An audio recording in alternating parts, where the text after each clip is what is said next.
ಕೆಂಗೇರಿಯ ವೃಷಭಾವತಿಗೆ ನಿನ್ನೆ ರಾತ್ರಿ 11 ಗಂಟೆ ಅಷ್ಟೊತ್ತಿಗೆ ಒಬ್ಬ ಬೈಕ್ ಸವಾರ ಬಿದ್ದಿರ್ತಾನೆ. ಅದು ಆಕ್ಸಿಡೆಂಟ್ ಆಗಿ ಅಪರಿಚಿತ ವಾಹನ ಡಿಕ್ಕಿ ಹೊಡೆದು ಬಿದ್ದಿರ್ತಾನೆ. ಬಟ್ ಆತನಿಗೋಸ್ಕರ ಶೋಧ ಕಾರ್ಯಾಚರಣೆ ಇನ್ನೂ ಮುಂದುವರೆದಿದೆ. ರಾಜಕಾಲುವೆಗೆ ಬಿದ್ದ ಸವಾರನಿಗಾಗಿ ಈಗ ಮುಂದುವರೆದಿದೆ ಶೋಧ. ಪೊಲೀಸರು ಅಗ್ನಿಶಾಮಕ ಸಿಬ್ಬಂದಿಯಿಂದ ಹುಡುಕಾಟ ನಡೀತಾ ಇದೆ. ಯಾಕೆ ಅಂದರೆ ನಿನ್ನೆ ರಾತ್ರಿ 11 ಗಂಟೆಗೆ ಈತನಿಗೆ ಅಪರಿಚಿತ ವಾಹನವೊಂದು ಡಿಕ್ಕಿ ಹೊಡೆದಿತ್ತು. ಡಿಕ್ಕಿ ಹೊಡೆದು ಕಾಲುವೆಗೆ ಬಿದ್ದಿದ್ದ ಈ ಬೈಕ್ ಸವಾರ 27 ವರ್ಷದ ಹೇಮಂತ್ ಕುಮಾರ್ ಅಂತ ಈತನ ಹೆಸರು.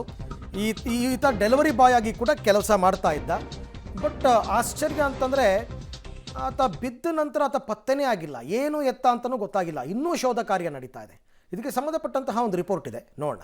ಡಿವೈಡರ್ಗೆ ಡಿಕ್ಕಿ ಹೊಡೆದು ಬಿದ್ದ ಬೈಕ್ ಸವಾರ ವೃಷಭಾವತಿಯಲ್ಲಿ ಕೊಚ್ಚಿ ಹೋಗಿರುವ ಶಂಕೆ. ನಿನ್ನೆ ರಾತ್ರಿ 11 ಗಂಟೆಯ ಸಮಯ ಬೆಂಗಳೂರಿನ ಜ್ಞಾನಭಾರತಿ ಪೊಲೀಸ್ ಠಾಣಾ ವ್ಯಾಪ್ತಿಯ ರಾಜಕಾಲುವೆ ಬಳಿಯ ರಸ್ತೆಯಲ್ಲಿ ಬೈಕ್ ಒಂದು ಅನಾಥವಾಗಿ ಬಿದ್ದಿತ್ತು. ಸಾರ್ವಜನಿಕರ ಮಾಹಿತಿಯನ್ನು ಆಧರಿಸಿ ಸ್ಥಳಕ್ಕೆ ಹೋದ ಪೊಲೀಸರಿಗೆ ಬೈಕ್ ಸವಾರ ಪಕ್ಕದ ರಾಜಕಾಲುವೆಗೆ ಬಿದ್ದಿರೋದು ಗೊತ್ತಾಗಿದೆ. ತಕ್ಷಣ ಅಗ್ನಿಶಾಮಕ ದಳದ ಸಿಬ್ಬಂದಿಗೆ ಕರೆ ಮಾಡಿದ ಪೊಲೀಸರು ಜಂಟಿಯಾಗಿ ಕಾರ್ಯಾಚರಣೆ ನಡೆಸಿದ್ದಾರೆ. ಇಡೀ ರಾತ್ರಿ ಹುಡುಕಾಟ ನಡೆಸಿದ್ರೂ ರಾಜಕಾಲುವೆಯಲ್ಲಿ ಬಿದ್ದ ಬೈಕ್ ಸವಾರ ಯಾರು, ಯಾಕೆ ಬಿದ್ದ ಅನ್ನೋದು ಗೊತ್ತಾಗಿಲ್ಲ.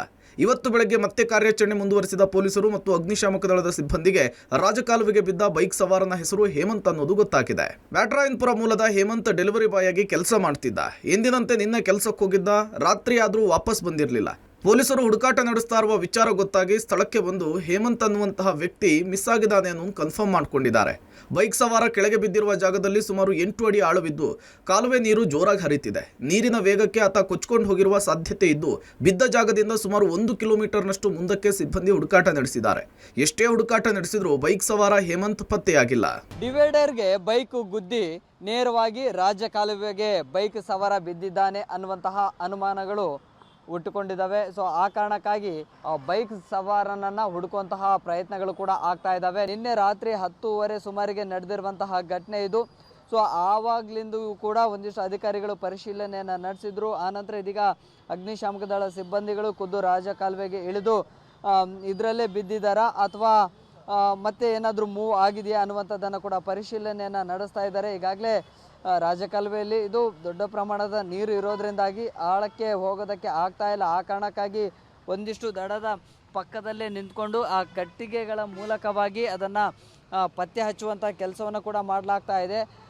ಪ್ರತ್ಯಕ್ಷದರ್ಶಿಗಳು ಹೇಳ್ತಾ ಇರುವಂಥದ್ದು ಇದರಲ್ಲೇ ರಾಜಕಾಲುವೆಗೆ ಬಿದ್ದಿದ್ದಾರೆ ಅನ್ನುವಂಥದ್ದು. ಈಗಾಗಲೇ ಬಿದ್ದಿರುವಂತಹ ಆ ಯುವಕನ ಹೆಸರು ಜೊತೆಗೆ ವಿಳಾಸವನ್ನು ಕೂಡ ಪತ್ತೆ ಹಚ್ಚಲಾಗಿದೆ. ಈಗ ಹುಡುಕುವಂತಹ ಶೋಧ ಕಾರ್ಯ ಮತ್ತಷ್ಟು ತೀವ್ರಗೊಂಡಿದೆ. ಆದರೆ ಈವರೆಗೂ ಕೂಡ ಪತ್ತೆ ಆಗುವಂಥದ್ದು ಅದು ಯಾವುದು ಕೂಡ ಆಗಲಿಲ್ಲ. ಸೊ ಈಗ ಇನ್ನೂ ಕೂಡ ಹುಡುಕುವಂತಹ ಪ್ರಯತ್ನವನ್ನು ಕೂಡ ಮಾಡಲಾಗ್ತಾ ಇದೆ. ಮತ್ತೊಂದು ಕಡೆ ಪೊಲೀಸರು ಕೂಡ ತನಿಖೆಯನ್ನ ನಡೆಸ್ತಾ ಇದ್ದು ಬೈಕ್ ಸವಾರ ಹೇಮಂತ್ ಬದುಕಿದ್ದಾನ ಅಥವಾ ಸತ್ತಿದ್ದಾನ, ರಾಜಕಾಲುವೆಗೆ ಬಿದ್ದಿದ್ದು ಹೇಗೆ, ಯಾರಾದರೂ ಬೈಕಿಗೆ ಡಿಕ್ಕಿ ಹೊಡೆದಾಗ ಬಿದ್ನ ಅಥವಾ ತಾನೇ ಆತ್ಮಹತ್ಯೆ ಮಾಡಿಕೊಂಡ ಅನ್ನುವ ವಿಚಾರಗಳು ಗೊತ್ತಾಗಬೇಕಿದೆ. ಈ ಎಲ್ಲ ಪ್ರಶ್ನೆಗಳಿಗೂ ಪೊಲೀಸರ ತನಿಖೆಯ ಮತ್ತು ಹೇಮಂತ್ ಪತ್ತೆಯ ನಂತರವೇ ಅಸಲಿ ವಿಚಾರಗಳು ಗೊತ್ತಾಗಬೇಕಿದೆ. Public TV, Bengaluru.